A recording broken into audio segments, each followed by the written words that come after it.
I'm starting my search for Arizona's largest tarantula, and normally I do my best to not get bitten by giant hairy spiders, but today I'm going to intentionally take a bite from the Desert Blonde Tarantula to see just how dangerous it really is. But before I can do that, I've got to catch one. Let's get searching. We're searching the Sonoran Desert of Arizona to find these tarantulas. This desert is teeming with all sorts of venomous creatures, and the best time to find them is after dark. The sun is finally set, headlamp is on. This headlamp is going to be the main tool that I use tonight to find one of these tarantulas. So I'm going to use my headlamp to sweep from side to side. There's not a lot that gives away other than just getting a light right on the tarantula itself. And then comes the tricky part, actually catching one. I also have a snake hook with me tonight, which could come in handy in catching a tarantula, but the main reason I have it is because this is prime rattlesnake territory. There's a lot more things crawling around out here than just big spiders. These spiders are out tonight hunting, but if they're near their hole, they'll quickly tuck back in.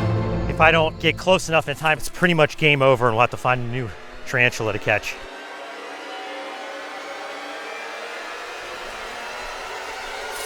Whoa, we got a rattlesnake right there. You see it coiled up? Right there. Back up a little bit, guys. That is a Western Diamondback rattlesnake. Now, it is not a big one. This is a juvenile, but it is still capable of inflicting a very serious bite. You can use a snake hook to move snakes out of our way, just like this. Let the snake go, and we keep searching for spiders. Yes. It's a great sign that we're seeing all these venomous creatures out on the hunt. This desert is coming alive. Put a scorpion right at your foot. Look at this. Desert hairy scorpion right there. Let's see if I can grab it. Best way to do this is just to grab right at the top knuckle so it can't sting me. Let's see if we can get him to calm down. Stay buddy, stay buddy. Come on. There we go, that's good. Oh. Got him. Oh yeah, he's pinching me. All right, here we go. Let's see, show you what we got here. That is a pretty good size giant desert hairy scorpion, the largest species of scorpion in the United States. Luckily, I've got a good grip on its stinger there, but you can see there's even a little bit of venom starting to come out of the tip of it. If you don't grab these guys correctly, they will give you a pretty good pop. You can see why they call them the desert hairy. Look at all the hairs all over its body. It doesn't get much cooler than these large scorpions. All right, let's put them back and keep looking for those tarantulas. Scorpions and tarantulas are out here hunting the same food. I have a feeling we're closing in on our giant spider.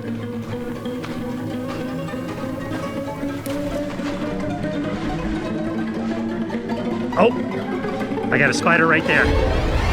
Let's go. All right, got my container. Let's see if we can get a catch. Okay, its hole's right here. Going to need to move in carefully. That is a big male. Oh no, I lost it. Hang on, maybe I can coax it back out. Oh no. Ah, lost it. Wait, hang on. It's still there. I got it back. I got it back. Snake hook is coming in clutch. Okay, coax it this direction. See it rearing its abdomen up. Okay, oh, just bit the snake hook. Here we go, guys. Got it. Got it. Here we go. Woo! Oh, buddy. That is a good one. Big male desert blonde tarantula. After a little bit of searching and a little bit of luck, then we brought the snake hook. We got ourselves our tarantula for the bite test. All right, let's hike it back in. Let's go, guys. Yes! As fate would have it, as we were heading back to start setting up for the bite test, we saw an even bigger spider. Oh, another tarantula. This one looks bigger. Oh yeah, okay. Let's try to catch this one too. All right, I don't know how close it is to its hole, but I'm gonna go in for the catch. Here we go. Holy cow, that is a huge freaking spider, guys. Wow. Cha-cha-cha. Ho, ho, ho, ho, ho! Ho, ho, ho, ho, ho. That is the specimen we have been after. That is a truly huge tarantula. I did not expect this. Not one, but two huge desert blonde tarantulas. What we have here are a male and a female And unfortunately for me, I think this video just turned from a tarantula bite test to a tarantula bite comparison. And I'm sure you are as curious as I am which of these two spiders has the more painful bite. It's time to find out. I am definitely nervous. Oh man. Oh my goodness. 2 full-grown desert blonde tarantulas, and the table is now set for the ultimate spider bite test here in the Sonora Desert. I'm not going to sugarcoat it. What I'm about to do is a bad idea. Please do not attempt to recreate what you're about to see in this video. We have 2 tarantulas here in front of us. We have a male and the female, which we found unexpectedly. I think it is worth doing a bite test comparison to see which bite is more ferocious, because these spiders live very different lives from each other. Females actually live for a lot longer. We're talking 25 years for a female tarantula and only 5 to 10 years for a male. Females tend to bunker down. They stay a lot more localized to their nests, where the males are much more nomadic and predatory. I have a suspicion that we have a very different bite profile to these 2 spiders, and we are going to put that to the ultimate test. Let's take a closer look at Arizona's largest spider. Ladies first. In order to get some really good footage of the spider, I'm going to move it into this glass dome, and of course we don't want our spider to get away. All right, delicate little procedure here. Wow.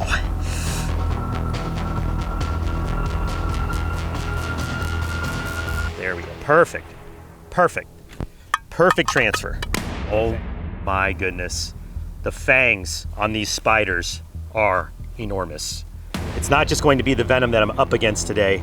We're talking actual puncture wounds from fangs that large. In terms of what they're out here hunting and eating, pretty much anything that they can grapple onto. They are very strong spiders, and of course, possessing those large fangs, they could subdue a variety of prey. Even small lizards would be a good meal for a spider this size. The females tend to be a little bit bigger than the males. They are called a desert blonde tarantula predominantly because you can see those hairs and just how blonde they are in the middle. But that is a full-grown desert blonde tarantula. The best way to probably go about doing this is for me to grab it by its carapace, the top of the head of the spider, and I'm gonna try to pin it, grab it, and then I'll be able to show you the fangs and of course inflict the bite right here on my thumb. All right, brought a couple things with me today.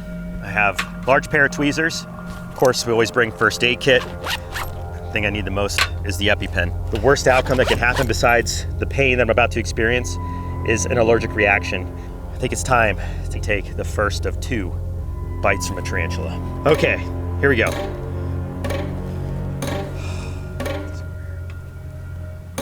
Now the females are known for being a little more docile than the males. Beyond, oh, easy girl, easy girl. Back, back, back. So you see how it's rearing its abdomen up right there? Beyond their capability to inflict bites, they also possess another defense mechanism, which is to flick the hairs off their abdomen. Females are rumored to be less aggressive, but this one looks ready to bite. And what I'm trying to do right now is to get a good hold on the carapace. This is the safest way for me to hold it for both me and the tarantula. There we go. Oh, geez. Okay, that made my heart jump. Okay. The spider just wants to come right at me. Oh my gosh. Did you hear that? That is the sound of spider fangs scraping the table. Okay. Look at the size of those fangs. And their fangs are retractable, just like a snake. And they are thick. We're talking some very large fangs. Those are going to pop holes in my skin for sure. Gotta get up a lot of nerves to do this. Okay, I've got a good grip on the spider. I'm gonna go for it. On 3. I'm Mark Vins, and I'm about to take a bite from Arizona's largest spider, the Desert Blonde Tarantula. On 3. 1. I'm so nervous. 2. 3. Spider's fangs are on my skin. Ah! Yep, got me. You can see there's a little blood right there. Only popped one fang through. I think I gotta take a better bite, guys. It wasn't a good enough bite. All right, I'm gonna do one more. Ready? On 3. 1, 2, 3.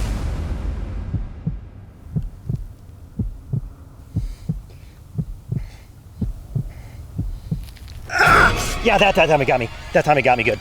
Oh my God. That freaked me out. Oh my gosh. Okay. Hang on, let me get the spider back. Get back in there, girl. Get back in there. Yeah, see right there. See that? Definitely burns. Oh my gosh, my adrenaline is like firing right now, guys. I feel like my soul just jumped out of my body. That is the most freaked out I've been around an animal. And it definitely burns. Oh man.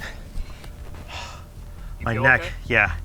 My neck is like seized up. It's like I've got a cramp right here. I don't know if it's from the bite or if it's from just the nerves and the tension.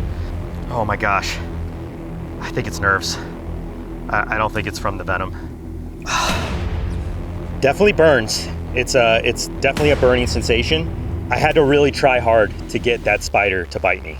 I want to point that out, that this spider did not want to bite, but that was not an aggression bite, for sure.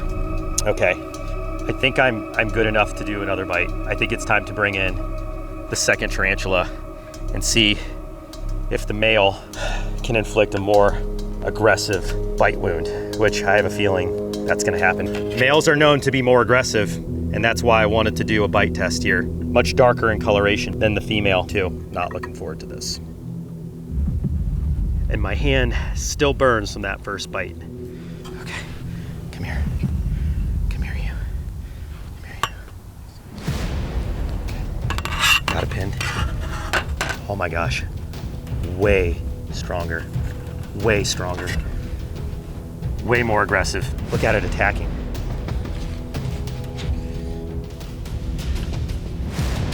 Got it. Oh boy, that was tough. Okay. There you have it. The male Desert Blonde Tarantula. There are the fangs. You could see just as terrifying as the female spider. You can see there's even venom on these. Okay, on 3. I'm about to take my second bite, this time from a male and much more aggressive Desert Blonde Tarantula. On 3. 1, 2, 3. Just waiting for the bite to come. You see, he does not want to bite me. It's not as angry as the female. No. Big reaction is that these animals do not want to bite me. So while we've given this spider plenty of opportunity to inflict a bite, you can see it really has no intent to do me any harm. And frankly, it should be a lot more afraid of me than I am of it. So I hope after watching this video, we all have learned some important lessons about Arizona's largest spider. Even though these spiders are large and admittedly pretty creepy, we really have no reason to fear them. And honestly, their venom isn't that strong because spiders this large tend to use their strength to overtake their prey. They don't want to bite you, and even if they do, it's really not that bad. All right, let's let our spiders back off into the desert. You guys ready? You got your shots? On 3. 1, 2, 3. Oh! When it comes to the world of stings, there are titans of pain that stand tall above the rest. Now, I've already survived the dreaded sting of the bullet ant, the warrior wasp, and even the deadly stonefish. But there is one titan that has eluded me time and time again. So today, I am back in the state of Arizona to take on the sting of the one and only tarantula hawk. Let's get searching. The last 5 times I have come to Arizona, I have not been able to catch one of these giant spider wasps. But today's different. It's different because we've been tipped off to a well-known tarantula hawk hotspot. Let me explain to you why this is a great location for tarantula hawks. Reason number one, water. In the desert, water is life, and it grows flowering plants, just like this one. You see all these honeybees fast at work? This is exactly the same type of plant that tarantula hawk is going to be after. They eat nectar. So I think the best strategy for us today is to walk laps around this pond, keeping our eyes to the sky and our ears open. These wasps are so huge that you can actually hear them buzzing in through the air. They're like little fighter jets. Zzz. If we can find one perched up like this butterfly right here, that is going to present the perfect opportunity for me to swoop in with the net. Here we go. Desert's waking up. Got the hummingbirds out now. I think that was a tarantula hawk actually that just flew by. Big one. Really? Dang, yeah. Just saw one. Saw my first tarantula hawk. It just went way into the desert. Like no chance, but that was definitely one. They really stand out from the other insects and things flying around out here. I mean, we're talking about a wasp 2 inches long. Today's the day. I can feel it. Today is the day it's gonna change. It's just a matter of patience and persistence. Let's keep hiking around this pond. Got one? What? Oh. Here we go, here we go, here we go. Oh! Where is it? No, right here, right here. Yeah. There it is. Yep. Oh no! That is one. That is definitely one. Oh my gosh. I can see its bright orange wings and it's huge. That is really high though. That is like 12 feet. I just can't. I can't get that high. It just comes down. Dang it. The drought continues. We just have to find the right one. Yeah, at least this guy's catching stuff out here.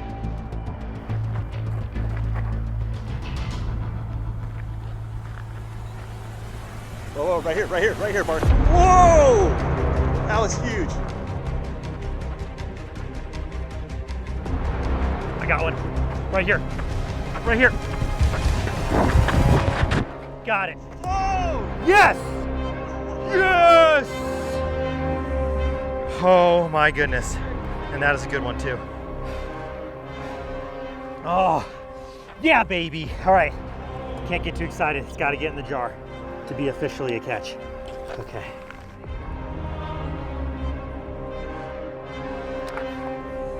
Yeah! Yes!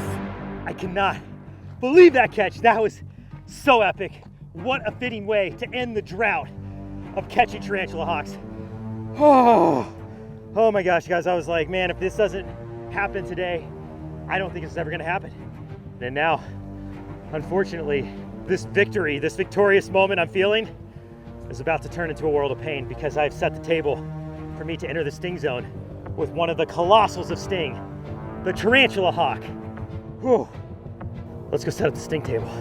Here we go, it's game time. Oh my gosh, guys. Look at the size of that tarantula hawk.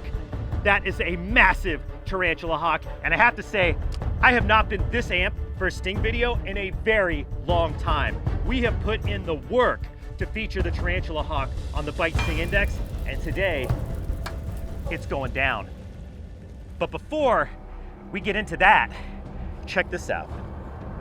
Not only did I catch one tarantula hawk, I caught two.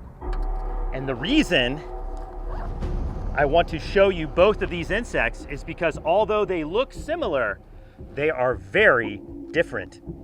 And it's important for you to know the difference if you're ever out here in the Southwest and encounter one of these giant flying insects. And the way I'm going to show you how they're different is by demonstrating. Here we go. You ready? You guys ready? Yeah. Okay. We get out the second tarantula hawk from the container. Here we go. You ready? This is one of those moments where you really hope you're right about what you've learned. 1, 2, 3.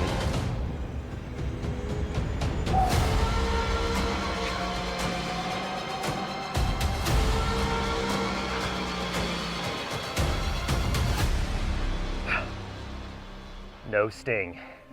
And that is because what I'm holding here is a male tarantula hawk, and they do not possess a stinger.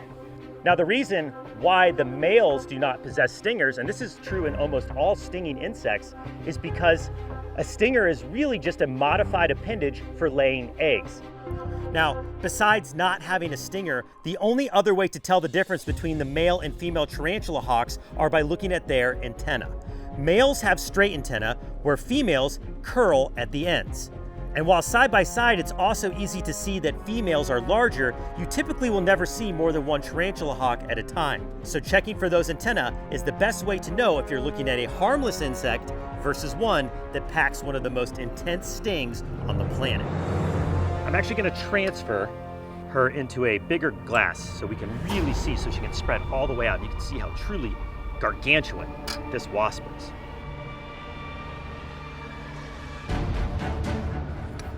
Okay, there we go. Wow. Oh my goodness. What a monster wasp. Guys, look at the size of that abdomen. This is the biggest tarantula hawk I have ever seen. Now, the reason they're called a tarantula hawk is because how they reproduce. These enormous wasps, one of the largest wasps in the world, feed tarantulas to their young. And the way they do that is they will fly around the desert looking for these giant spiders. Once they find one, they will swoop down like a bird of prey, catch it, sting it, paralyzing the tarantula, and then lay eggs inside of it. So, when those eggs hatch, the very first meal of a tarantula hawk's life is a giant spider. And then they will emerge from the burrow as a fully grown wasp and feast on nectar. I've seen these wasps dragging spiders across the desert 10 times their size. It's truly unbelievable just how powerful the tarantula hawk can be. And the last thing I just want to note before we get into the sting test is look at the legs of this wasp. They are extremely long. In fact, when you see them flying through the air, you can see those long legs dragging down behind them. And the reason they need to have such long legs is so they can grapple those spiders and inflict that paralyzing sting. That are also covered in tiny hairs.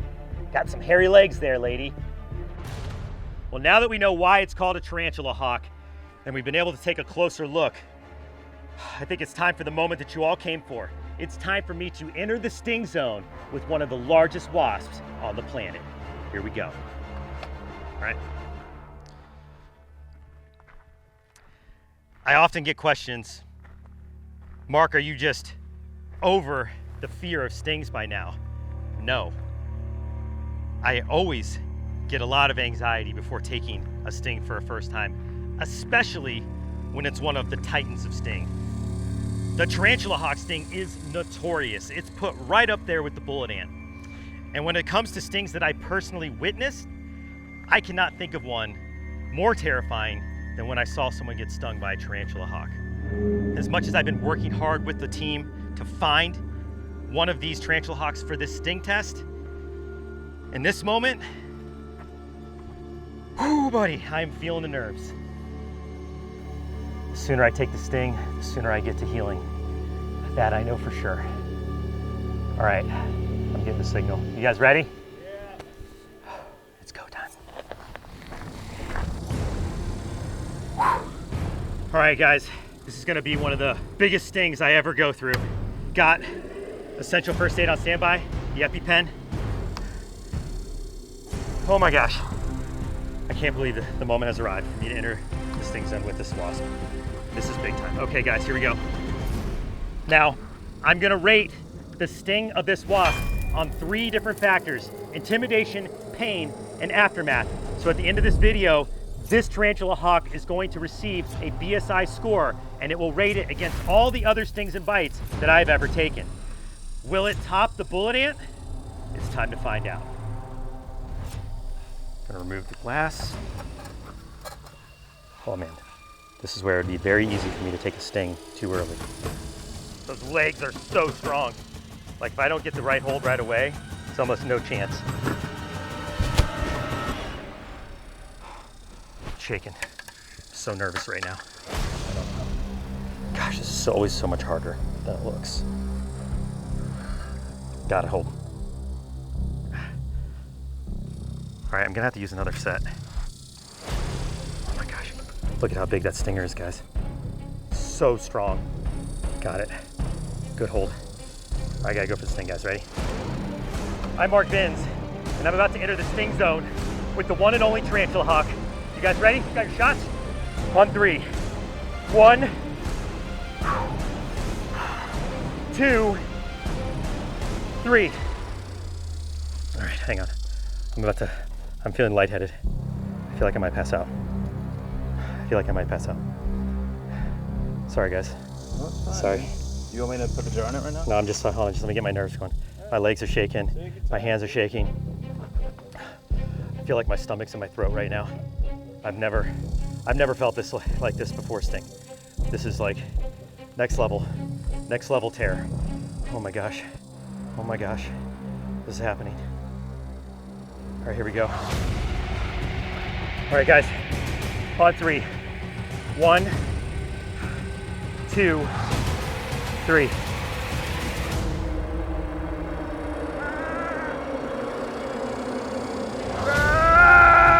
Stinger's hit! Oh God, I didn't get a good sting though. I gotta do it again. Oh, that hurts. It didn't get good. It didn't get me good. 1, 2, 3.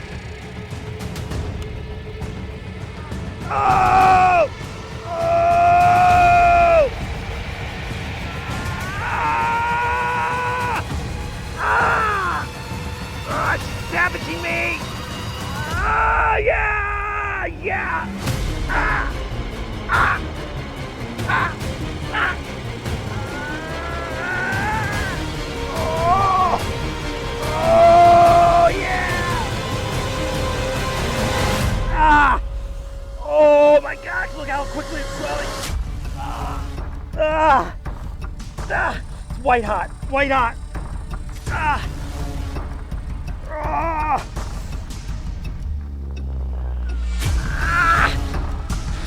You all right, man? Oh, it's bad. It's really bad. She got me a bunch of times before the real sting, but the real sting went in. It was so bad.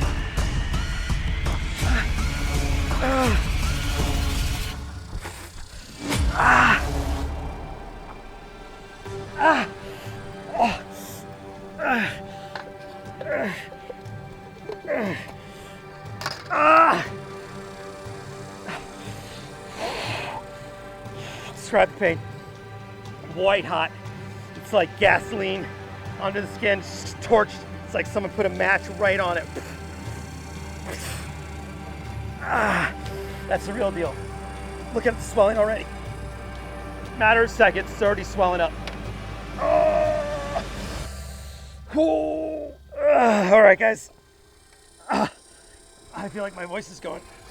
All right. Well, I've survived so far. I don't think I need the EpiPen, but my voice is shot. And I think it's now time for me to recover, endure the aftermath, and for you guys to know exactly where this red clock rates on the Brave Wilderness Bite Sting Index. Roll it. For intimidation, it's hard to imagine a wasp or any insect more intimidating than the tarantula hawk. But just in case I ever find one, I'll give it a 9.9 out of 10. For pain, it was way up there compared to the worst stings I've experienced. Instant flares of pain rocked my arm and underneath the skin.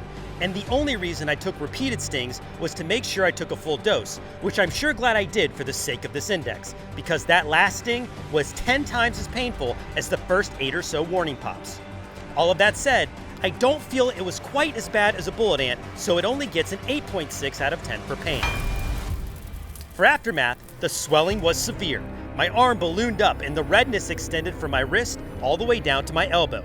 And the pain lasted for over 24 hours, but was much less severe after just about 30 minutes. However, it was followed by days of very intense itching before it started to properly heal. For that, the aftermath gets an 8.5 out of 10. giving the tarantula hawk a grand score and BSI rating of a 9, making it the second worst sting I have rated so far, and just barely falling short of the current king of sting, the bullet ant. Needless to say, while tarantula hawks are typically non-aggressive, you should never attempt to do what you saw in this video. Take it from me, it was a very painful experience I hope to never have again. Ouch. Look at this. That is a cow killer. We literally were out here filming me getting stung by a giant desert hairy scorpion, and we were taking a break, and I came over to this pasture and I saw this cow killer scurrying around. Oh, they're fast. They're super fast. Got it. Woo! All right, I think it's my turn to go arm to stinger with one of the most painful stinging insects on the planet, the cow killer of Arizona. Let's go, guys. The cow killer is what the velvet ant is called in the United States because they are often found in cow pastures, and their sting is said to be so horrible that it's painful enough to kill a cow. We don't even have to set up the sting table. It's already set up. Luckily, the sting of that giant desert hairy scorpion wasn't that bad. Oh my God, the venom spray, did you see that? So I'm gonna be able to hopefully endure one more before we head home. This is the insect responsible for our most famous viral video ever, with over 83 million views. But I haven't yet taken the sting from this one. Okay, let me get back here. You all right? And not only am I going to attempt this sting test, but I will also be putting the most famous sting in Brave Wilderness history on our brand new and improved Bite Sting Index, where I will rank this sting on intimidation, pain, and aftermath, ranking each from 1 to 10, and then taking the average score to see where the cow killer falls on the official Brave Wilderness BSI. So the first impressions of this cow killer, which is a velvet ant, is that it looks a lot different than the cow killer that stung coyote years ago. It has the exact same patterning and fur, but instead of a red abdomen, it has almost like a burnt orange coloration. And that's the cool thing about velvet ants. They come in a variety of shapes, patterns, and colors. And velvet ant species can be found all over the Americas, but I happen to think the ones here in the southwestern United States are some of the coolest looking of all the species. It's called a velvet ant, but it's not a species of ant at all. In fact, it is a wingless wasp. The males of this species actually have wings and fly around, but they don't have stingers. Only the female velvet ants have stingers, so we know because this one doesn't have wings, it's definitely gonna be able to give me a sting. Now, I have been stung by another species of velvet ant before, the panda ant, where I was the first person to ever document being stung by this species down in Chile. Ooh, yeah, okay. Definitely took a really good sting and a bite. I saw a lot of the comments. People were asking, hey, how does that stack up to the velvet ant in Arizona? And I didn't know because I've never been stung by one. Well, I'm about to find out, and so are all of you. Oh man, the reality of this just set in. I have the sting kill out. I will treat this sting with the sting kill as well. This is not a paid ad. This is just something I'm curious about. Of course, I've got an EpiPen just in case I have any kind of crazy allergic reactions. This is a first aid device that will help me get to emergency medical attention should I need it. Hopefully this is just a lot of pain and we don't have to go down that route. And with that, let's get a look at the stinger of this insect. So this is always the tricky part, getting a grip. And they're called the indestructible insect because their exoskeleton, their body, is so strong. It is way stronger than most insects. So I'm not gonna be able to crush it or hurt it whatsoever. Oh, you guys hear that? I already heard something that I was curious about. These insects have the ability to actually emit a squeak that's called stridulation. It's a warning distress signal, an alarm siren, if you will. And this one, I just heard it. Hear that? You guys hear it? Get your cameras close. You'll be able to hear it. Not quite as noisy as the panda ant, but you can definitely hear it. But don't worry, I'm not hurting this insect at all. Now the stinger, look at how long it is. Oh my gosh, look at that stinger. The stinger of the cow killer is one of the longest stingers of all insects. In fact, to the body size ratio, it has the longest stinger of any stinging insect on the planet. Wow. And because this one is bigger, that stinger is much larger than the panda ant I was stung by in Chile. Wow, that stinger is seriously large. Okay, I think it is time to test out the sting of this fuzzy little insect. Are you guys ready? We're ready. Okay, first thing I want to do is I want to attempt to let the cow killer sting me on its own. In order to do that, we're gonna put it back in the container, and I'm going to just place it right on the usual spot. On 3. 1, 2, 3. Oh boy, I can feel the fuzz.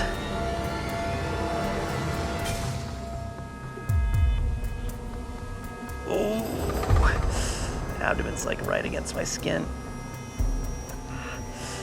This is nerve-wracking. I can see the cow killer's trying to get out of the glass.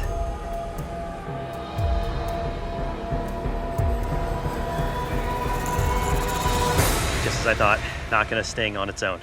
Here we go, I'm gonna flip it over. Woo! All right, hang on. Whew. That'll get your nerves going. Whew. Okay. All right, so you don't really need to worry about taking a sting from this insect unless you really antagonize it by trying to grab it or hold it with a pair of forceps and let it sting you that way, which is what I'm about to do next, because I'm very curious how it stacks up to the velvet ants of South America.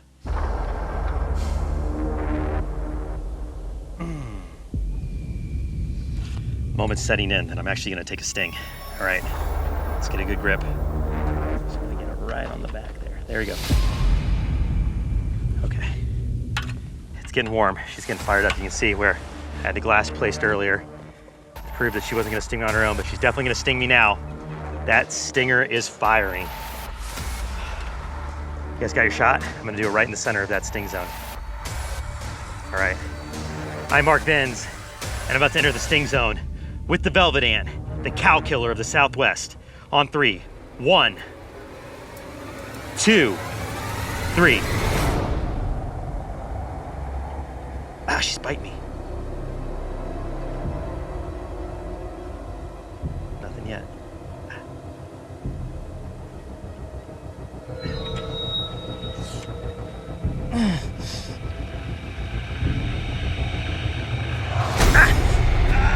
I got that stinger. Oh yeah. Oh, wow. Oh. Whoa, way. Oh.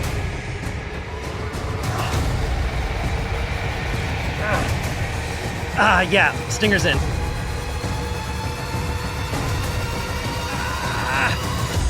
Wow. Yeah, that is way worse than the panda ant. Way worse. What's it feel like, Mark? Oh, it burns. It really burns. Here, I'm gonna put her back. Yeah, that burns. That definitely burns. She nailed me right there. See that? See that red spot? Oh man, that is gonna swell. That is searing pain. Way worse than the panda ant. Like times 10 worse. That is a for real sting. Holy moly. Yeah, that's one of the better ones I've taken. It is, hang on. Wow, I got hit 3 times. 1, 2, 3, the worst one being right there in the middle. And I felt that stinger go all the way in. I mean, probably like at least a 1/4 inch underneath the skin. You can see that there's a little bit of a blood spot, a little bit of redness there from like some hemorrhaging underneath the skin, but you can really see the blotchiness starting to go. I can already tell you right now, the swelling from this tomorrow is going to be so much worse than it is right now, but right now I'm feeling the effects of the venom, the pain, and it is time for me, I think, to get a little bit of sting kill on this sting. Let's go.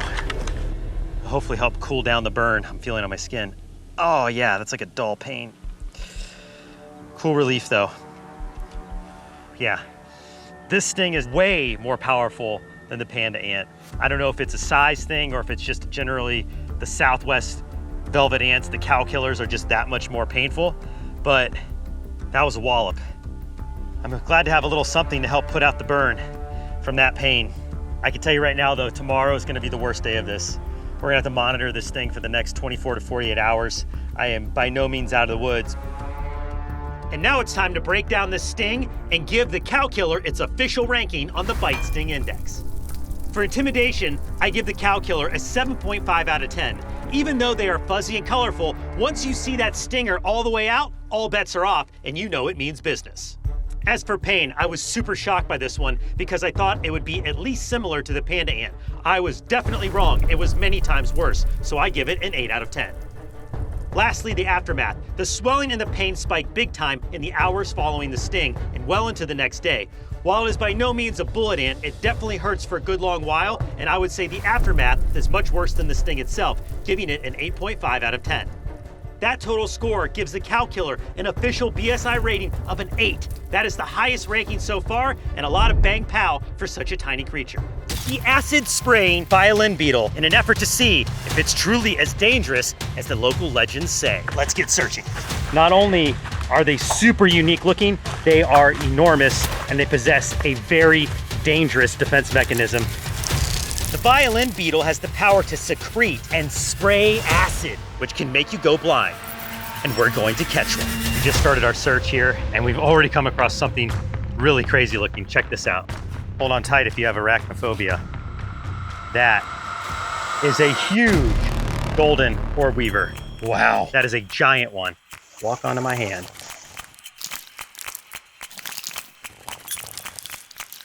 Oh boy. Whoa! Oh boy. Watch out, Mark. He's on your back. That's nerve-wracking. Where is he now? He's on the back. Right on your backpack. Right in the middle of your backpack. Yep. Gently. Careful. He's coming back up. Yep. He's climbing back up now. Okay. Oh, here it is. Here it is. Whoa! Look at the size of that spider, guys. Oh my goodness. Look at that. Now, is he dangerous at all? These spiders possess a really painful bite. Luckily for me though, it takes a lot to agitate them enough to get a chomp. So if I just handle it carefully, I'll be just fine. Wow, what a spider. Are you kidding me? Look at the size. This is the biggest golden orb weaver spider I've ever seen. Well, this is a really good sign that we're on the right track. Up next, hopefully we find that giant insect that we're after. Let's put this spider back, keep moving up the stream. Ugh. These violin beetles are really good at hiding. Prefers darkness, tight crevices near water. So we are in the perfect spot to start our search. Crevices of rocks, fallen trees, and in between sheets of fungus, actually. All right, hey, Andrew, I'm gonna try to flip this log, see what's underneath this. Do you have a good feeling about this spot? Well, big ant nest, huge ant nest. Where? Up top, right by your hand. Watch out. Oh, it got me. Oh, first sting in Thailand. Got nailed by some kind of fire ant. Yeah, they definitely sting. Look at that, jeez. Lit me up. All right, guys hear that? Oh, monkey. Guys, bring your cameras over here. Oh, cool. Look at this. Oh, yeah. The monkey is hanging out. You guys hear that?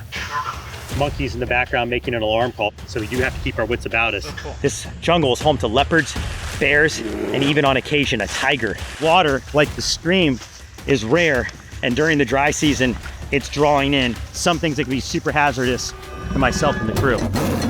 We want to find big overhangs. These violin beetles are enormous. So they're gonna prefer much larger spaces than say like a little crevice like this rock here. Let's go into this tree. Not seeing enough fungus. Do you wanna see fungus, smell fungus? It should be damp. That is where these insects spend almost the majority of their lives, except for their larval stage, where they'll actually live in the water. Oh, right there. Look at that. Hey guys, I got a crab. Crab? Cool. These are little forest crabs out here. And I bet they can pinch pretty good. Yeah, they can pinch pretty good. Yep. Ow. Ow, gosh, it got me at the worst spot. That's, come on, buddy. Let go of me. Come on.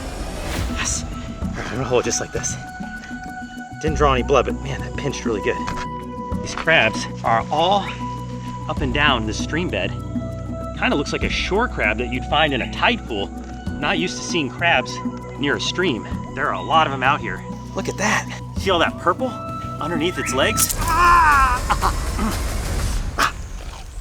Let's put this crab back. See you, buddy.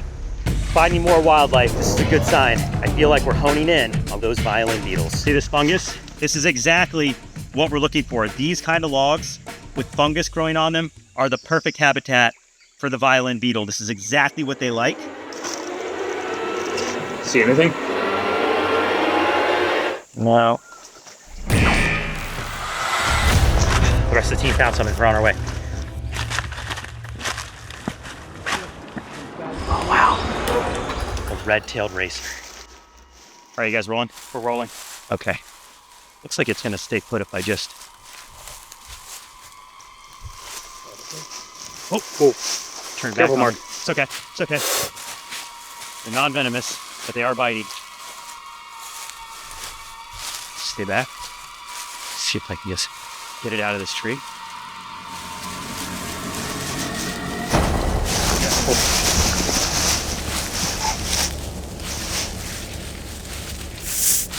Oh man, see him biting me? Can my snake hook there? Got it. See if we can get him to calm down.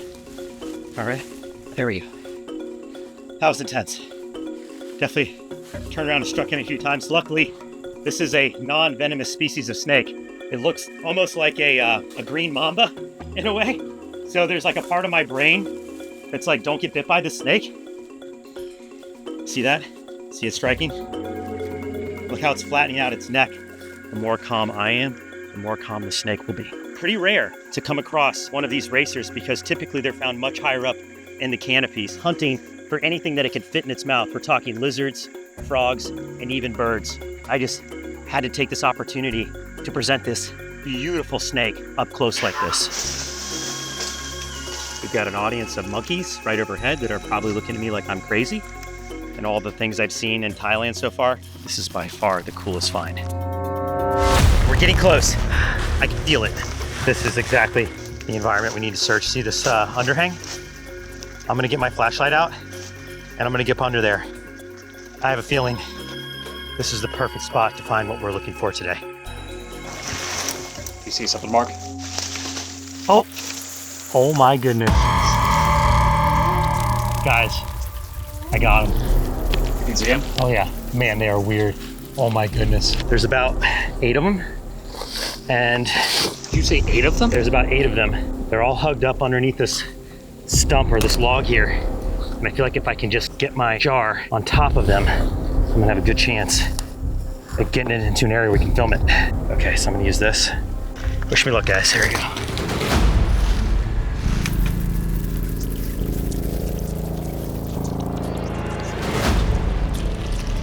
That's not working. Are they moving around in there? Yeah, they're fast. They're really fast. This is gonna be a lot more challenging than I thought. Oh. You guys smell that? Smell that jar. That's the smell of the acid they spray. That is pungent. Okay, I'm gonna need to use my sunglasses. If I get sprayed in the eye, this is one of the real dangers of this animal is if you get it in your eyes, the locals down here say that you can go blind. So I'm just gonna wear these sunglasses. I'm just gonna have to grab one. Got one right here. Just wanna try to get the catch. Oh man, this is gonna be gnarly.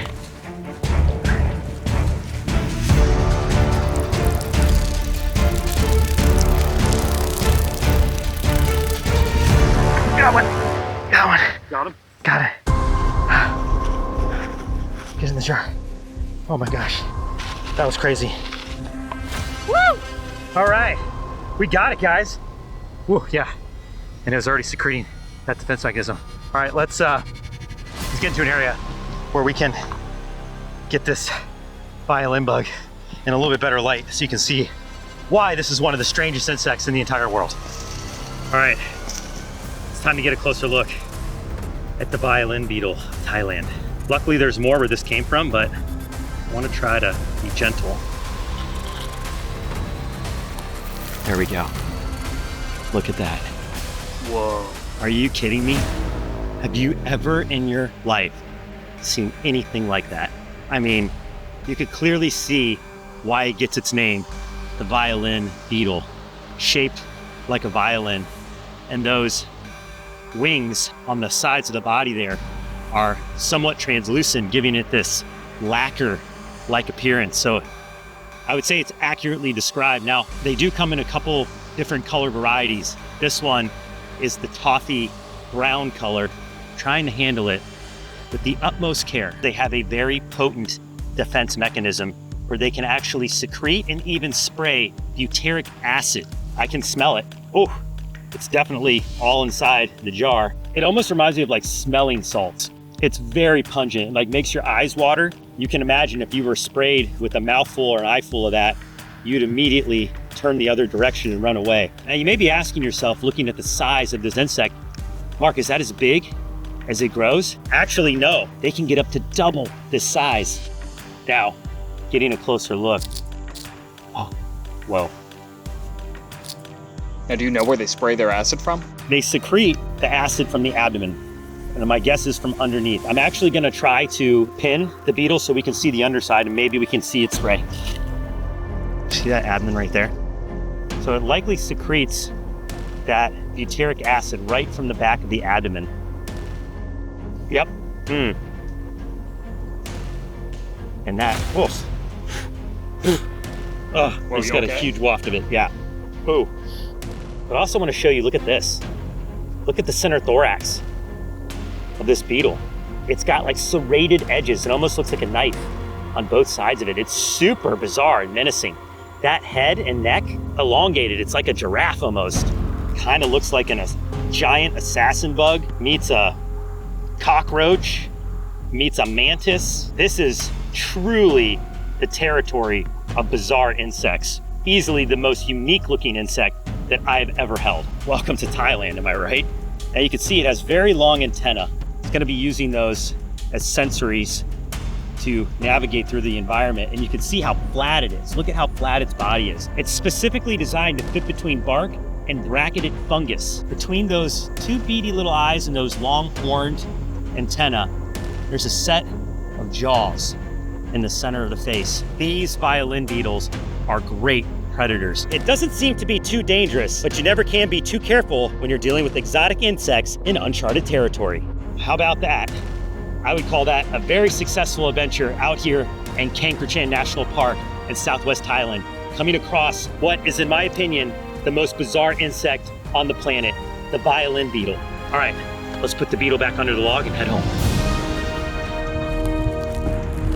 Now, the sting from this venomous worm is horrible. We're talking searing pain, massive swelling, and even long-term skin damage. So for me, this is gonna be a really bad day. But before I can go through this test, I first have to catch one. And the only way to do that is to get out in the water. We're diving today just off a public beach near Miami, Florida. And if you can believe it, the waters just off these beaches are swarming with fireworms. Fireworms can grow up to a foot in length and are covered in thousands of venom-laced bristles, which has earned them the reputation of being one of the worst stings in the entire ocean. And unfortunately for me, I'm going to experience this firsthand. That is, if I'm able to find one. I'm seeing something in the rocks just ahead. Oh, check that out. Our first spot of the day. That is a moray eel. Moray eels are incredibly territorial and can be aggressive toward divers. So if I want to keep all my fingers, I better also keep my distance. Now these reefs are a promising environment, but still no fireworm. There is a ton of light down here, however, so I have a feeling it's just a matter of time. I think we need to dive deeper. All right, yes, this is looking perfect. What we're looking at here in front of us is a muck bottom environment, which the fireworms love. And you see that orange sponge? That's a fantastic sign. I've seen fireworms covering these sponges many dives before. Okay, I'm seeing something wormy just up ahead. Oh yeah, there it is. The first fireworm of the day, and a decent sized one too. Whoa, did you see that? The fireworm is flaring out its spines in self-defense. which is gonna make them even more tricky to catch. Even with these gloves on, this is a very dangerous operation that should never be attempted. Please never do this. Taking a sting from a fireworm underwater could easily put you in a life-threatening situation. We have a bit more time left in our tank. Let's see if we can find a few more. Wow, almost immediately we've got another one. Once you find the fireworms, they are nearly everywhere you look. Let's see just how many we can get. Now, for anyone wondering, rest assured, we will be returning all of these fireworms right back where I found them at the end of this video.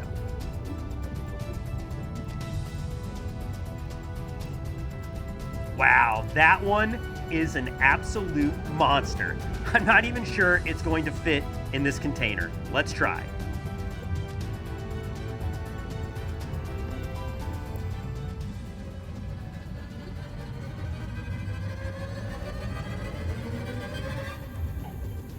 All right, well, I think we found today's co-star. It's time to take our worms to the surface and for me to face the flame of the fireworm. Since it's important that I return the worms back to the water as quickly as possible, there was no time to waste. So I ditched my scuba gear and got right to setting up for the sting test. The sting table is set. I'm gonna get out a few things that we're gonna be using for today's experiment with the fireworm. I've got a Petri dish. We're gonna place them in some clear Gorilla Tape. You might be asking, Mark, what are you gonna do with that? You'll see in just a few minutes. I've got some white vinegar. Gonna need that for the afterburn. And then of course, this is for me. Just a little hydration out here on the beach. I never leave home without my Summit Adventure Fuel. Now I'm gonna keep the rest of the worms covered. We don't need all the worms we found. Of course, we found a lot of worms. There were hundreds of fireworms at this site. The last one that we found, I even had a hard time fitting it inside the jar that I took with me. So I think that's the one we're gonna use for the experiment because I am curious, does size matter when it comes to the sting of a fireworm? I think today we'll find out. Let's get some seawater in our Petri dish. Nice, clean, and cold. Now time to get out the fireworm. Whoa. Oh yeah. All right, here's second worm going in. Get some of these spines out of there. Check that out. So as you can see, these worms are absolutely covered in thousands of these very small but very sharp venomous spines. Now these spines are constantly growing. So you'll see there's some of them floating around and it really does look like fiberglass. When you look at it under a microscope, you could see just how sharp the points of the spines really are. So really just even a subtle brush into one of these creatures is gonna land you in a world of pain, right where I'm about to be here in just a few more minutes. But you can also see that red coloration is where they get their name, the fireworm, because they look like they're on fire and they certainly feel like it when they touch your skin. Now, a lot of people do come into contact with these worms, namely scuba divers and snorkelers, but you do need to be careful if you're out here swimming. If you're walking along and you feel rocks below your feet, there's a good chance that could be the home of a fireworm. If you step on one of these, it's gonna light you up. Wow, and there we go. Come in tight, let's see that right there. That, to me, is the most impressive thing about the fireworm, besides what the venom can do, is this amazing flaring defense. They can just splay and spread out all of those spines so they can encase their entire body. All of that middle bit there, it's no different than your average worm. In fact, when I squeeze it with these tweezers, they're super soft, they're squishy. And if they weren't covered in these amazingly painful spikes, they would be easy pickings for anything that lives out there in the ocean. So now you've heard me mention more than a few times that these worms are venomous. So while yes, those spines will jam into your flesh like a cactus, they release a toxin. There's a mucus that these worms are coating those spines in, much like a lionfish or a stonefish. And when that toxin gets into the skin, it's gonna cause instant searing pain. And that pain will continue to cycle through as long as those spines are lodged in my skin. And then after that, I'm gonna inevitably deal with tremendous swelling and probably some scarring. This is one of the stings that it's gonna leave lasting damage. Luckily for me, I get stung a lot in this area for the bite sting index, so it's just gonna be one of many scars. It's time to take a sting from this very bizarre marine creature so I can officially rate it on the Brave Wilderness Bite Sting Index. And this is one of the animals that I have been really curious to rate since we invented the Bite Sting Index for Brave Wilderness, where we rate the sting or bite of an animal in 3 different factors: intimidation, pain, and aftermath. And for this worm, the aftermath is what you're definitely going to want to stick around for, because not only will you see just how bad the burn from a fireworm can be, but I'm going to show you what to do if you are ever stung by one of these venomous creatures. I know how bad this is going to be. Time to find out. What does the burn of the fireworm do to human flesh? On 3, ready? 1, 2, 3.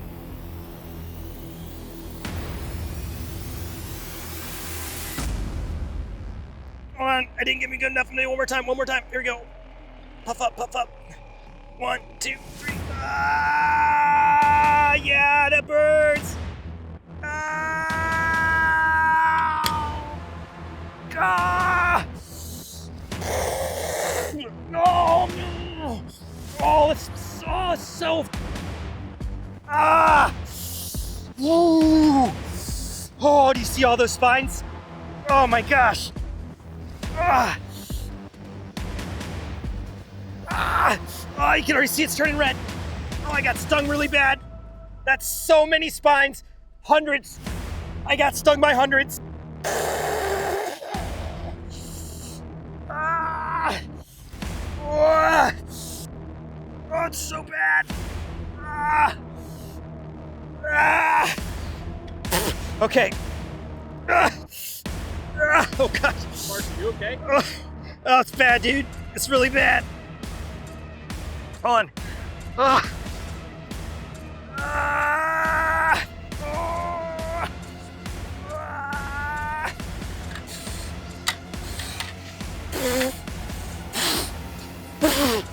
Ah! Ah! Oh my gosh, it's so much worse than the first time. I've been stung by these before, but never one that big. I have so many spines in my arm right now. Oh my goodness. Oh, this is gonna be my worst sting ever. This is gonna be my worst sting. Ah! Ah! I gotta let it dry. Because once it dries, I can use this tape to remove the spines. Anything that's like super adhesive. If you don't have duct tape, find something sticky. Just like get that stuff out of there. You need to get those spines out of your skin, because right now I can just feel the venom just like lava flowing over top of itself. It's just as bad as a bullet ant. It could be worse.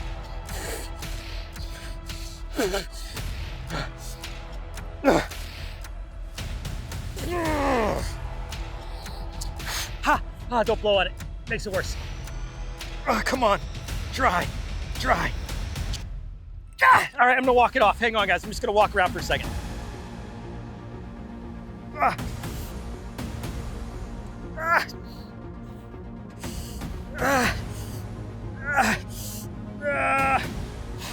Okay, it's dry.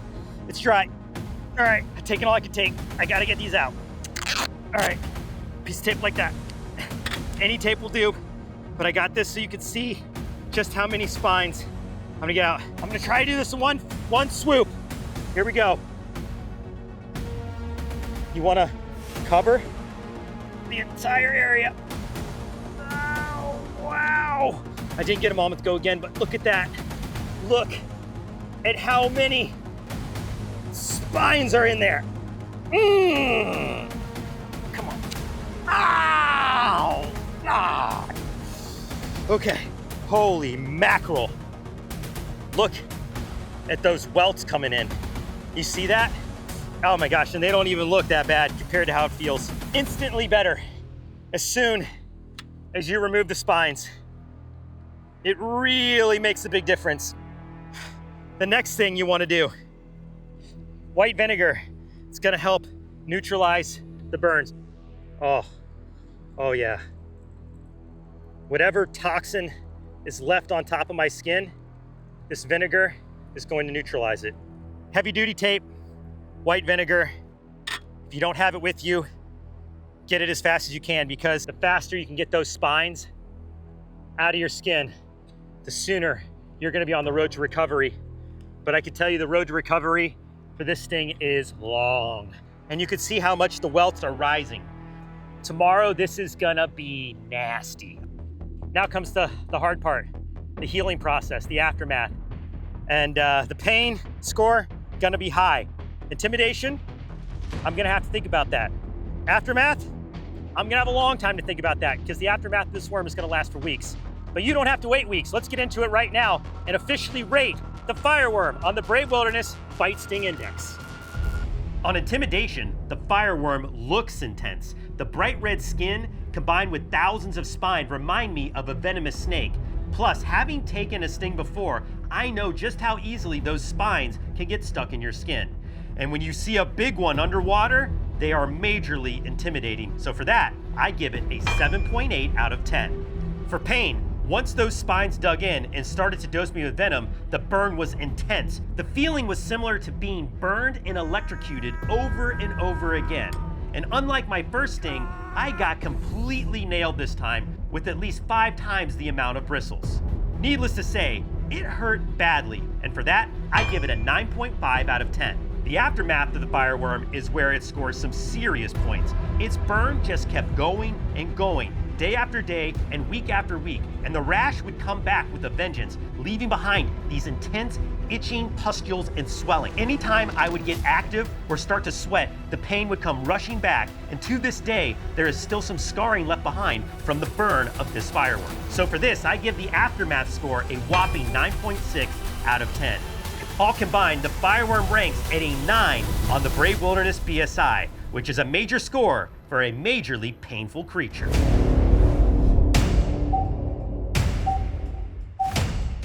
What's going on, everybody? I'm Mark Vins, and this is about to be our most ambitious adventures with me yet. Tomorrow, we're gonna hike to the peak of that mountain behind us to find what's left of this aircraft. And get this, that airplane, it was headed to Area 51.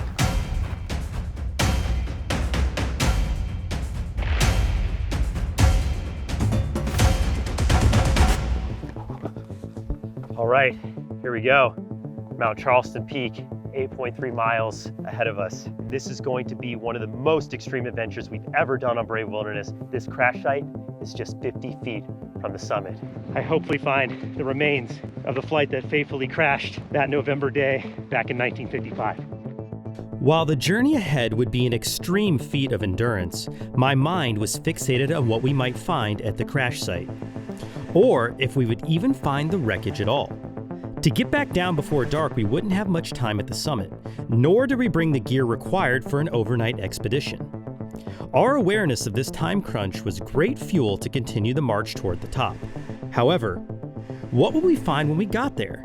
This was a plane headed to Area 51 after all. Were there secret documents left behind? Spy plane devices? Parts from an alien spacecraft? Literally anything was possible. But first, we had to get there. Look at that right there.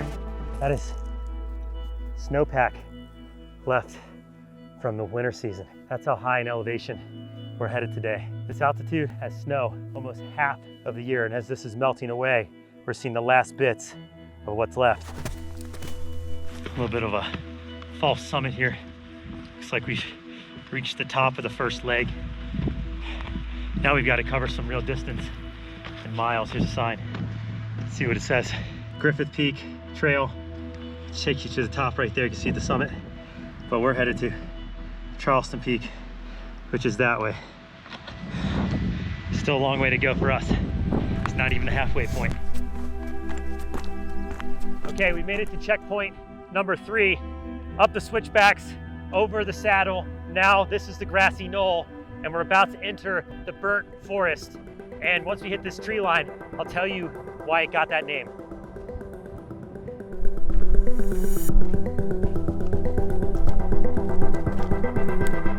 Oh yeah, look at that. You can definitely see the burnt forest embodied by this tree. It's absolutely charred on the inside. And in 2013, this entire mountainside was leveled by a 28,000 acre wildfire. And this is the last checkpoint on our map before we make our way to the summit at Mount Charleston, the burnt forest. And it's a very ominous checkpoint, if I don't mind saying so. I mean, we're looking for a plane crash that was actually coming in. If you just point your camera over there, that's the valley, and beyond that's California.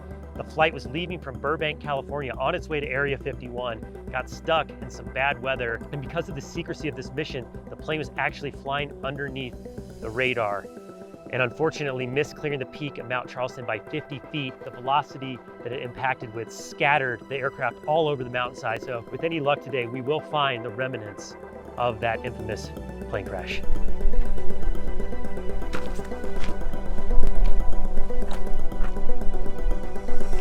Oh, there it is, the summit of Mount Charleston. I can actually see in the distance there's a flag marking the top, and there's a trail. Hang on a second, I see something up there. Where I'm gonna get out my binoculars. Oh yeah, 100% the crash site. I've got eyes on the wreckage. We did it. We found the wreckage of the C-54 headed to Area 51. I'd say we're probably half mile or less away. Let's go get it. Whoa, you rolling?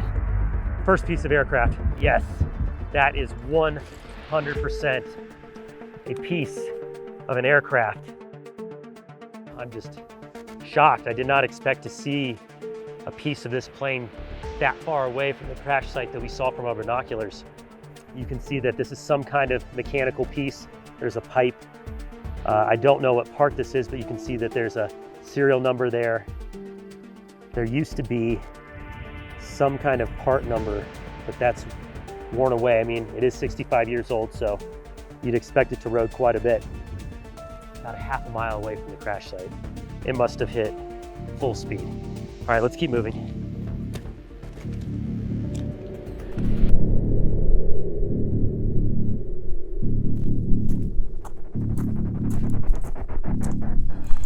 There it is.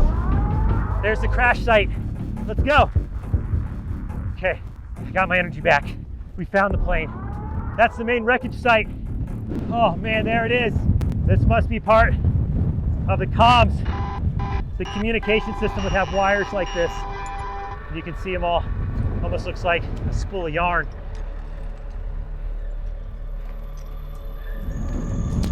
Okay, hopefully this will get us out of the wind. This altitude is making it really hard. It's cold, it's windy, and we're exhausted. A little less windy. Oh wow, that's a piece of an engine. That's a piece of an engine for sure. We found the main piece of wreckage, but I can tell you, just at a quick glance, there's debris scattered all over this mountain. You can see more of the fuselage down there. We might carefully try to go down there in a minute, but first let's inspect what's right before us. And honestly, folks, I'm looking for anything recognizable. Like, I can tell that a piece like this is from the fuselage. It looks like the exterior of the plane. Yeah, there's some more axle looking. I mean, that to me looks like a landing gear. Let's go inspect that. Be careful. This stuff is really sharp and really trip hazardous. Yeah. So you can see the hydraulic here. And you can see this had a manual release. This is a lever. I'm not an expert. If there's any aeronautical experts watching this, tell us what this is. I believe this is a piece of the landing gear.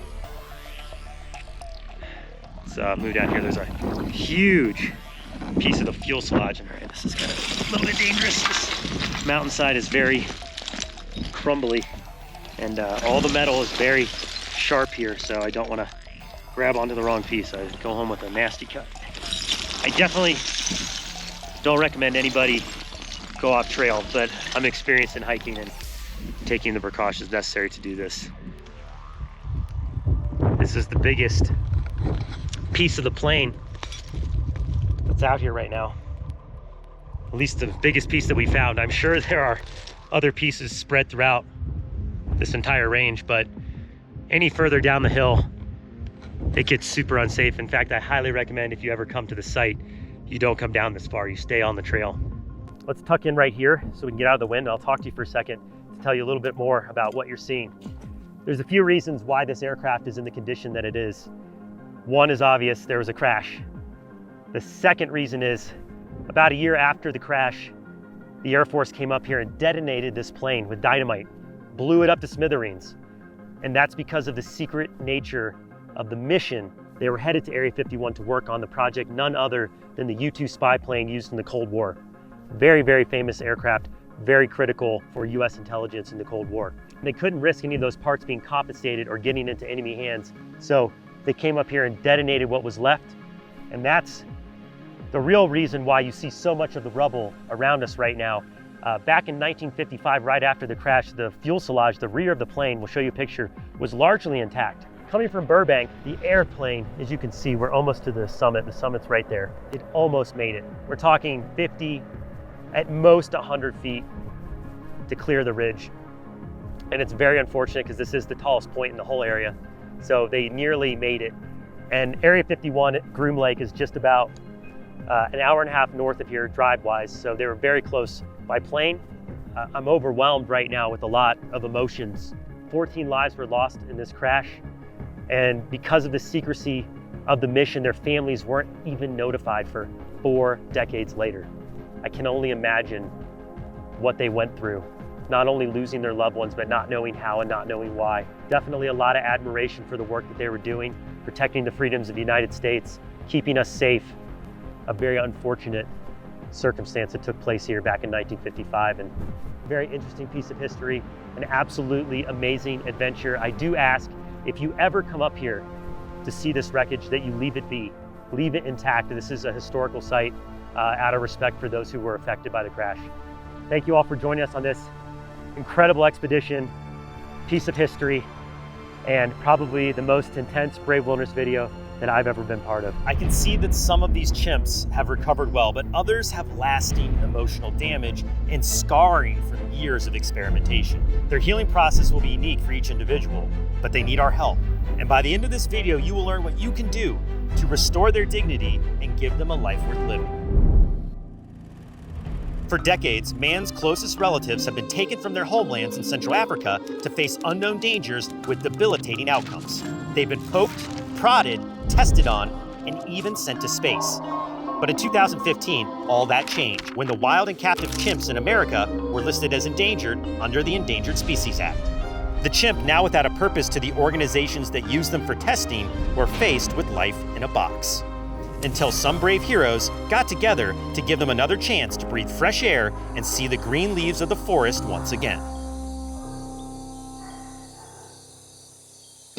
This is Project Chimps, and they're fighting to create a forever home for these forgotten primates. Founded in 2015 by a group of chimpanzee advocates, including Billy Joe Armstrong and Rachel Ray, they created a sanctuary that sits on 230 acres of forested land in the Blue Ridge Mountains of Georgia. Today I've been invited to Project Chimps for one of the biggest moments in the nonprofit's history. And I'm joined by India, one of the caregivers here. She will show us how much work goes into creating a better life for these chimpanzees and how they are expanding to improve their lives even more. But before we can learn about this landmark moment, we need to meet the chimps and learn what has already been done to date. So we mask up and prepare for our first chimp encounter. Oh, wow. Hey guys. We got a bunch of chimps right here in front of us. This is Paul down here, closest to us. And then that's Lancelot with a mouthful of chimp chow. They get chimp chow twice a day. It's weighed out, and it's technically a nutritionally complete diet. But then we supplement produce on top of that. And is this where the chimpanzees sleep at night? Yeah, so they all come in here. This group, we actually have a good amount. Hi, Thomas. Thomas. So this group is a group of homebodies. They like to be in here. But at the end of the day, we call them in from the habitat, give them their dinner, any medications they need. Next course number 2 will be fruits, and you can see some people are already getting excited. We find ourselves calling them people a lot of the time too. They're not human, but they have personhood in the way that we experience personhood, the individual personalities. It's so easy to recognize their mannerisms. Mm-hmm. So I've got a big case of sweet potatoes, plums, And more plums. This is clearly a fan favorite. Let's go feed them. The more I interacted with the chimps, the more it became clear that each and every one had an individual personality. And within 15 minutes of feeding, I could already start to identify them. So how many chimpanzees live in this area? In this group, we have 19. So there are 10 girls and 9 boys. Prince is the alpha of this group. He's sitting in that door, sucking on a plum pit. Okay, so this is this dessert? It basically, yes. This is pumpkin, applesauce, and oats, and some spices. Well, could you use a hand? I would love a hand. I just take about a finger amount. A glob? A glob. Actually smells pretty good. It does. Getting it everywhere. How's that? Perfect. Okay. Amazing technique. So this is something called fishing tubes that we do for them. And it replicates a behavior that they would do in the wild, which is taking sticks, long blades of grass, and fishing inside of things for other things. This is what Jane Goodall first observed when she was researching chimps. All right, wow. That was cool. Bye, everybody.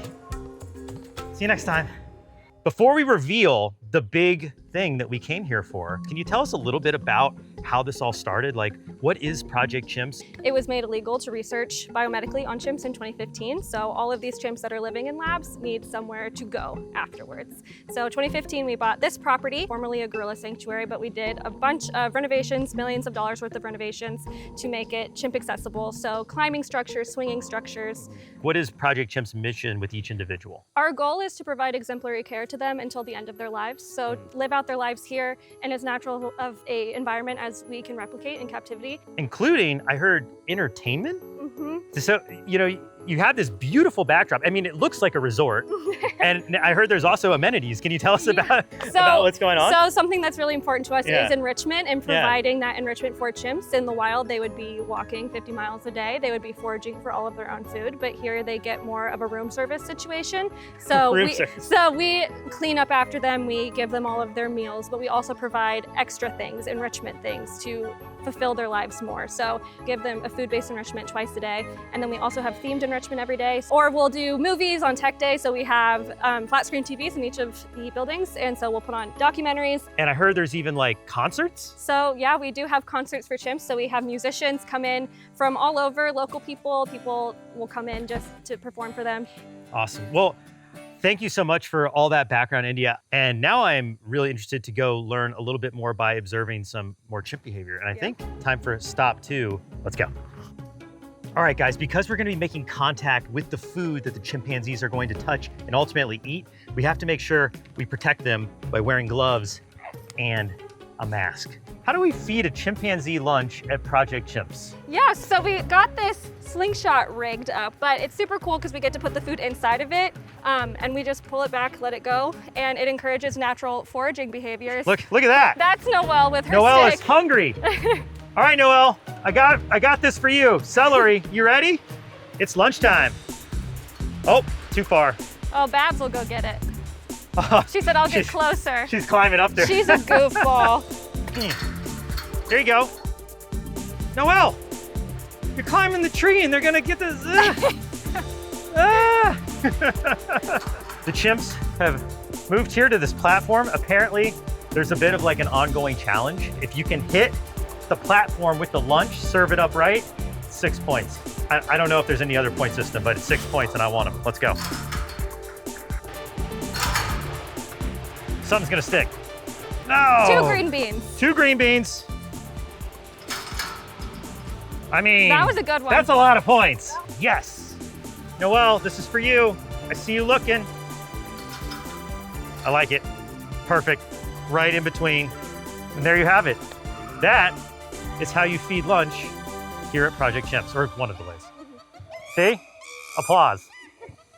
While slingshotting lunch was fun, it's now time to go check out how Project Chimps is expanding and trying to create a much better life for the chimpanzees that call this place home. All right, well, India, the weather's changed a little bit on us. Yep. No big deal. It's all part of the adventure, guys, but this is what we wanted to show you. Let me flip around the camera and unveil the brand new annex here at Project Chimps. Are you kidding me? It's This very exciting. is like state of the art. Guys, This is not Jurassic Park. This is Project Chimps. This is not only the first day that people get to see it, but also the chimpanzees. Can you tell us a little bit about what makes this annex so special here? The most special thing about this annex is that it has walls that you can see through. So there's a 360 view for the chimps inside of the annex as well as for the humans outside of the annex. All right, so this is the Sky Bridge. It is. Oh man, this is so cool. Okay, so I take it chimpanzees in the villa. Access through the Sky Bridge. Yep. And then what is this? This There's up another here, thing here. This is called the portal. So this is their portal from the Sky Bridge into the annex. Whoa, okay. Yeah, so these are the operations for the doors. So this is what humans move to open and close the doors. They're locked, of course, very safe. And then in here, this is gonna be a chimp space. So these doors will all be closed and the chimps will have access to this room, the portal room, and then be able to go through this door out into the annex. So this is like a barrier fence, it looks like. It is. I was told 2 acres of open space. Yep. And then this is called the corridor. So it's our safety spot in case the chimp was to get out. We have this extra layer of protection for them. And then we Okay. have a door that they can come back in. Very cool. I just want to show you real quick. Look at that. Green, both sides. It feels so nice standing in here as a human being, and you can only imagine how it's going to be for these chimpanzees. Now here's how it's going to go down real quick. Team's up there prepping the chimpanzees to be released into the annex. We've got a grand opening ceremony with lots of folks down here at the bottom. As soon as the ribbon is cut, we're gonna make our way back up the hill to try to see the chimpanzees crossing into the Sky Bridge. I wanna see those expressions. I wanna see their reaction to being in this awesome place. We're being called down. Here we go. It's game time. So this will be the first time for most of these chimps where they can go outside and actually see the expanse of nature. We're giving them a world without walls. 5, 4, 3, 2, 1.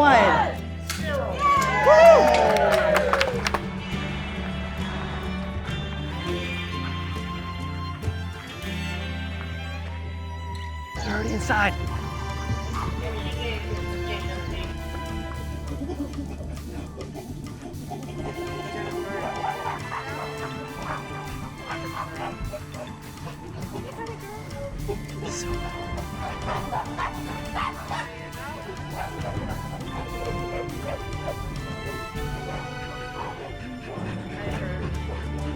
Still trying to get all the chimps into the annex, but a lot of them flew right through, guys. They just already knew what to do. No instructions required. Boom, right through the Sky Bridge into the annex. This new area, checking it out, already playing on the barrel swings and the ropes. Look, oh, hey buddy. They love it. They absolutely love it. Pretty emotional, I'll be honest with you. There's a lot of people down there. There's a few tears, a lot of smiles, a lot of handshakes, a lot of work has gone into this. And you could tell just how happy everybody is to see this day.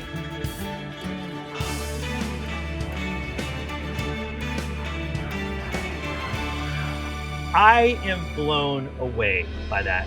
Congratulations on opening the annex to you and your team and all the hard work for well over a year that's gone into this. I could see how much the chimps appreciated it and all the people that were here.